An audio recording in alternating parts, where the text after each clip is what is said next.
Hello again everyone, and welcome back for another Taoism Explained video. We are up to the 30th chapter, and this one has been called A Caveat Against War, Be Chary of War, and Be Stingy of War. We'll read 3 different translations and then talk a little bit about them, as always, at the end.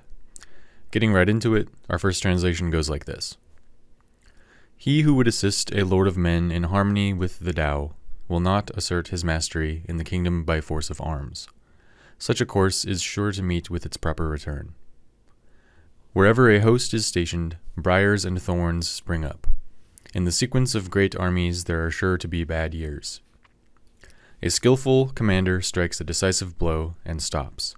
He does not dare, by continuing his operations, to assert and complete his mastery. He will strike the blow, but will be on his guard against being vain or boastful or arrogant in consequence of it. He strikes it as a matter of necessity. He strikes it, but not from a wish for mastery. When things have attained their strong maturity, they become old. This may be said to be not in accordance with the Tao, and what is not in accordance with it soon comes to an end. A second translation reads, He who with reason assists the master of mankind will not with arms strengthen the empire. His methods invite requital. Where armies are quartered, briars and thorns grow. Great wars unfailingly are followed by famines. A good man acts resolutely and then stops. He ventures not to take by force. Be resolute, but not boastful. Resolute, but not haughty. Resolute, but not arrogant. Resolute because you cannot avoid it. Resolute, but not violent. Things thrive and then grow old. This is called unreason. Unreason soon ceases. And our final translation. When the magistrate follows Tao, he has no need to resort to force of arms to strengthen the empire, because his business methods alone will show good returns. Briars and thorns grow rank where an army camps. Bad harvests are the sequence of a great war. The good ruler will be resolute and then stop. He dare not take by force. One should be resolute, but not boastful. Resolute, but not haughty. Resolute, but not arrogant. Resolute, but yielding when it cannot be avoided. Resolute, but he must not resort to violence. By a resort to force, things flourish for a time, but then decay. This is not like the Tao, and that which is not Tao-like will soon cease. So, the basic idea here is that nobody likes war. Well, almost nobody. As long as you're a normal person not profiting from it, that is. We're told that a leader who follows the Tao doesn't have to resort to violence to enrich or to strengthen their country. Bloodstained spoils will always be bloodstained spoils. When a country faces conflict, although it may prosper in some sense in the short term, it always leads to years of famine and reconstruction, whether in a physical sense, a psychological sense, or a cultural sense. So, avoiding it altogether is the best course of action when at all possible. And this applies in our lives as well, of course. This is not to say that we ought to ignore all of our problems, but rather that we ought to choose the ones which we act upon more wisely, for the cleanup afterwards may not always be worth the trouble. And to go a little bit further on that tangent, reaching a resolution as quickly as possible in the most laser-focused way should be the goal.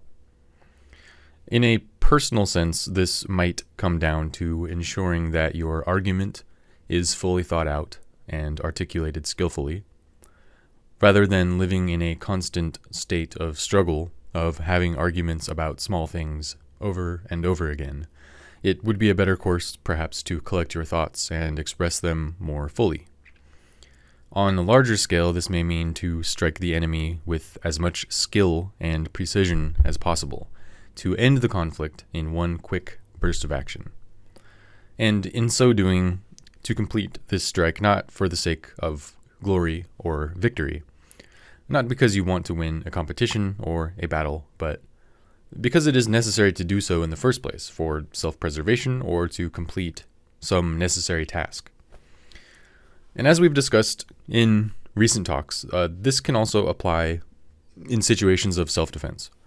Not initiating a struggle because it seems fun and you want to showcase your skills, but rather to perform the bare minimum needed to get to safety and move on. To do what needs to be done humbly and without an excess of boastfulness. The ability to attain victory without letting it get to your head. To have success in life, but to remain true to your nature. Passivity with the capability of quick action. Just like the nothingness before the universe. Empty with the potential for creativity. Too many words slowly chipping away at the true meaning of Tao that cannot be spoken by us mere mortals. But again, when one exerts force, weakness always follows. This is not the way of the Tao, so say its authors. And since this is not the way of the Tao, an early demise will follow, as it always does to something that attains strong maturity and grows old. Well, why would this be the case? Doesn't everything in nature thrive or flourish in a brief instant before getting old and fading away? Isn't that the one true thing that we as humans actually know about our existence? That we must die at the end after enjoying our brief time here? The kerfuffle here, for lack of a better term, lives precisely at this juncture. Who exactly is it that we refer to in ourselves that is the one growing into maturity, thriving for a brief moment, and fading back into obscurity at the end of it all? And I'll leave it at that with a question. Thanks for listening as always. Until next time.